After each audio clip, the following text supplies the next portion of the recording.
సభకు వచ్చిన అక్కలు అన్నలు, టీవీ సీరియల్స్ అయిపోయినాయి.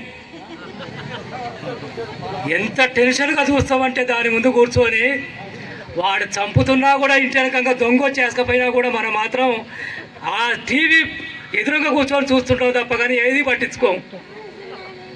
సరిగ్గా 25 సంవత్సరాల క్రితం ఇదే ఊరిలో కాబట్టి అంబడి నరసయ్య గారి ప్రధాన స్తూపం కట్టుకున్న జరిగిన సభలో మేము ఊరి బయట నుంచి వచ్చేటప్పుడే పోలీసు పహారా మధ్య సభను జరుపుకున్నాం.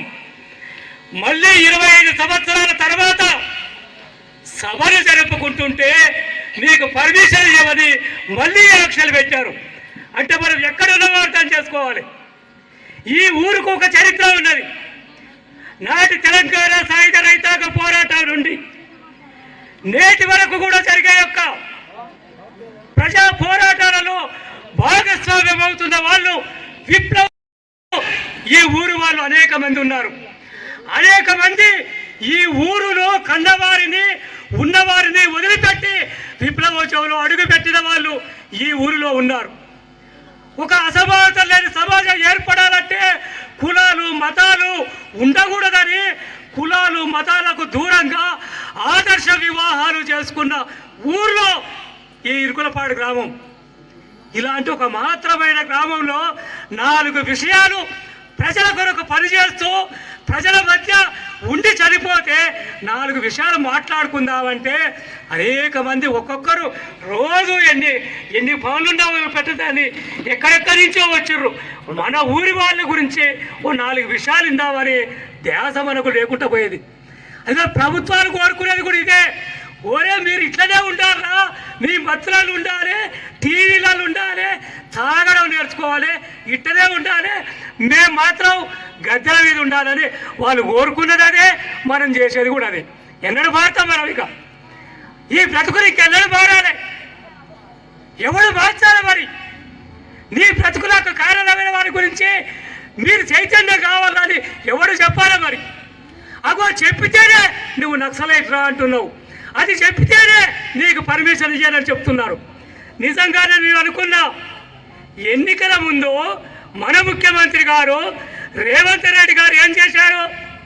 ఉపన్యాసం ఇచ్చుకుంటూ వేదికల మీద ఈ రాష్ట్రంలో నక్సలైట్లు వెనుకడుగు వేశారు కాబట్టి ఇక్కడ అధర్మం ఉన్నది, అన్యాయం ఉన్నది, వాళ్ళు రావాలని వేదిక మీద మాట్లాడిన ముఖ్యమంత్రి ఇవాళ నక్సలైట్లు సభ పెట్టుకుంటుంటే పర్మిషన్ లేదు అని అనే హక్కు ఎక్కడిదని మేము ప్రశ్నిస్తున్నాం. ఏం రైతులు ఇవాళ కష్టపడుతున్నారు, కన్నీరు పెట్టుకొని పంటలు పండిస్తుండ్రు. ఆ పంటలకు గిట్టుబాటు ధర లేక ఆత్మహత్యలు చేసుకుంటుంటే గిట్టుబాటు ధర కావాలని మేము అడుగుతున్నాం. అది తప్ప ఒక్కొక్కరు లక్షల రూపాయలు ఖర్చు పెట్టుకొని చదువుకొని ఉద్యోగాలు లేక రోడ్ల పట్టి తిరుగుతుంటే వాళ్ళకు ఉద్యోగం ఇవ్వమని మేము అడుగుతున్నాం. అది తప్ప ఒక స్త్రీ ఇవాళ రోడ్డు మీదకి పోయో, బాయికాడికి పోయో, చిలకలకు పోయో క్షేమంగా ఇలా ఇంటికి వచ్చే పరిస్థితి లేదు. వాళ్ళకు భద్రత కల్పించాలని మేము అడుగుతున్నాం. అది తప్ప ఒక కార్మికుడు పనిచేస్తూ అతనికి పని కూడా దొరకని పరిస్థితిలో అతనికి ఒక భద్రత కల్పించామని అడుగుతున్నాం. అది తప్ప మేము అడగట్లేదే, మీరే చెప్తున్నారు కదా ఇవన్నీ చెయ్యాలి, ఇవన్నీ వాస్తవాలని మీరు మాట్లాడుతున్నారు కదా. మీరు మాట్లాడితే ఒప్పు, మేము మాట్లాడితే తప్ప. అందుకనే నక్సలైట్ అనేవాడు ఊరికి ఒక్కడున్నా కూడా ఖచ్చితంగా మాట్లాడతాడు, ప్రజల మధ్యనే ఉంటాడు, ప్రజల సమస్యలు పరిష్కారం అయ్యేంత వరకు కూడా ఎవరికీ తలవంచడు. ఆ వారసత్వాన్ని పులుకుపుచ్చుకున్నాం కాబట్టి 1946 నుంచి 51 వరకు జరిగిన తెలంగాణ సాయుధ రైతాంగ పోరాటం నుంచి నేటి వరకు కూడా ఈ ప్రభుత్వంతో కొట్లాడుతూనే ఉన్నాం, కనబడుతూనే ఉన్నాం, ప్రశ్నిస్తూనే ఉన్నాం. ఈ ఉద్యమాలలో ప్రజల్ని భాగస్వామ్యం చేస్తూనే ఉన్నాం. మేము ఇక్కడ తక్కువగా ఉండొచ్చు, ఒకనాడు ఎక్కువగా ఉండొచ్చు, ఇప్పుడు తక్కువగా ఉండొచ్చు, మళ్ళీ ఒకనాడు మేము ఎక్కువ అయ్యే రోజు తప్పకుండా వస్తుంది.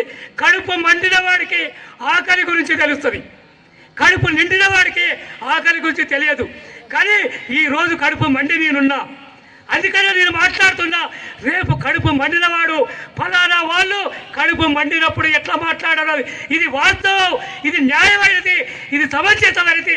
తప్పకుండా ఆ లైన్ని ఎంచుకోవాలనే ఒక ఆలోచన తప్పకుండా కలుగుతుందనే ఒక ఆలోచనతోటి మేము ఉంటున్నాం. అందుకనే ఈ దేశంలో అసమానతలు ఉన్నంత కాలం, ఈ దేశంలో దోపిడీ ఉన్నంత కాలం, ఈ దేశంలో ఒక మనిషి మరో మనిషిని దోచుకున్నంత కాలం నక్సలిజం ఉంటుంది. అది అజేయంగానే ఉంటుంది. తప్పకుండా పోరాటాలు ఉంటాయి. ప్రజల శ్రేయస్సు కొరకు, ప్రజల సమస్యల పరిష్కారం కొరకు, ప్రజల సమస్యల పరిష్కారం కొరకు తప్పకుండా పోరాటాలు ఉంటాయి. అవి సజీవంగానే ఉంటాయి. నువ్వు డెడ్ లైన్లు పెడితే ఆగే పోరాటాలు కావు. నువ్వు డెడ్ లైన్లు పెట్టి చంపితే పోరాటాలు ఆగవు. ఆ చరిత్ర రుజువు చేశావు. 75, 76లో ఎమర్జెన్సీ పెట్టావు. ఎంతమందిని చంపా. ఇప్పుడే లింగాల పాట పడాడు. కాబట్టి రామనరసాయి గురించి మన పక్కనే తిరుమలగిరి ఆనాడు పార్టీకి రాష్ట్ర కార్యదర్శి. ఆనాడు ఎమర్జెన్సీ రోజుల్లో హైదరాబాదులో పట్టుకొని చిలకల గుట్ట అడవిల్లో చిత్రహింసలు పెట్టి ఎన్కౌంటర్ పెట్టి చంపేశారు. ఆగిందా? ఆ ఎమర్జెన్సీలో అనేక మంది మెడికల్ లాంటి పోరాట యోధుల్ని అనేక మంది కూడా పట్టుకొచ్చి చెట్లకు కట్టేసి కాల్ చేశారు. పోరాటాలు ఆగినాయా? నక్సలిజం ఆగిందా? ఆగదు. ఇది ఎప్పుడు కూడా సజీవంగానే ఉంటుంది. ప్రజల మౌలిక సమస్యలు పరిష్కారం అయ్యేంత వరకు కూడా పోరాటాలు ఉంటాయి. ఆ పోరాటాలలో నక్సలిజం ఉంటుంది.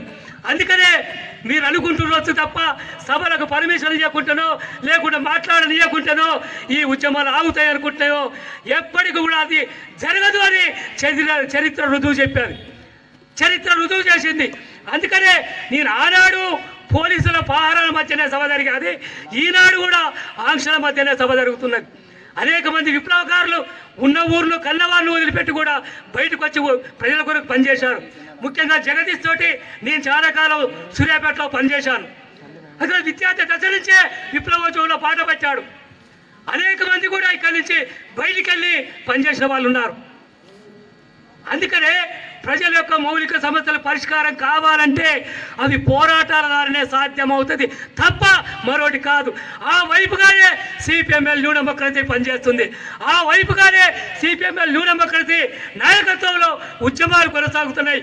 ఒక ప్రాంతానికి పరిమితం కాలే, ఒక జిల్లాకు పరిమితం కాలే, దేశవ్యాప్తంగా నిరంతరం ప్రజలు ఎదుర్కొంటున్న సమస్యల మీద తన గళాన్ని వినిపిస్తున్నాం. ఎన్ని నిర్బంధాలు వచ్చినా, ఎన్ని ఇబ్బందులు పెట్టా కూడా మా పాట రాతపాటే. ముళ్ళ పాట అనుకుంటా కూడా అది ముళ్ళ పాట కాదు, ముళ్ళ పాటను కూడా తొక్కుకుంటూ రాతపాటలో మేము ప్రయాణిస్తున్నామని మేము అనుకుంటాం. అందుకనే ఇవాళ ఏ తరహా పోరాటమైనా కూడా, ఏ తరహా పోరాటం కొనసాగుతున్నా కూడా, అన్ని రకాల ఎక్కడ అన్యాయం జరిగినా కూడా అక్కడ న్యూ డెమోక్రసీ తప్పకుండా ఉంటుంది. నిన్నటి దాకా కరెంటు కార్మికులు మా ఉద్యోగ భద్రత కావాలని సమ్మె చేస్తే ప్రభుత్వం బెదిరించాలి. అర్ధరాత్రి నుంచి ఆర్టీసీ కార్మికులు 32 డిమాండ్లతోటి ప్రభుత్వానికి విన్నవించుకుంటే ఆ 32 డిమాండ్ల కనీసం 3 డిమాండ్లలో కూడా పరిష్కరిస్తామని ఒప్పుకోలే. విధి లేని పరిస్థితుల్లో అర్ధరాత్రి సమ్మెకు దిగారు.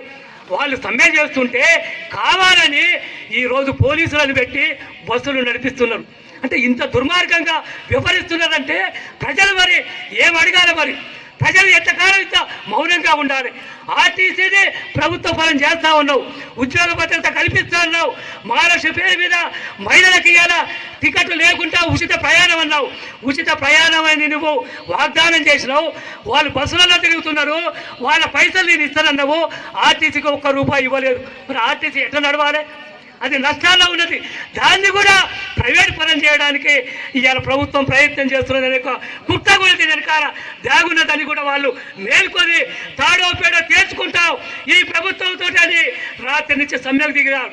అందుకనే ప్రజల యొక్క న్యాయమైన డిమాండ్లు పరిష్కారం కావాలంటే అది పోరాటాలనే సాధ్యం తప్ప మరొకటి కాదు. అనేక విషయాలు ఈ పోరాటాల ద్వారా సాధించుకున్నాం. అనేక విషయాలు మన ముందున్నాయి. తెలంగాణ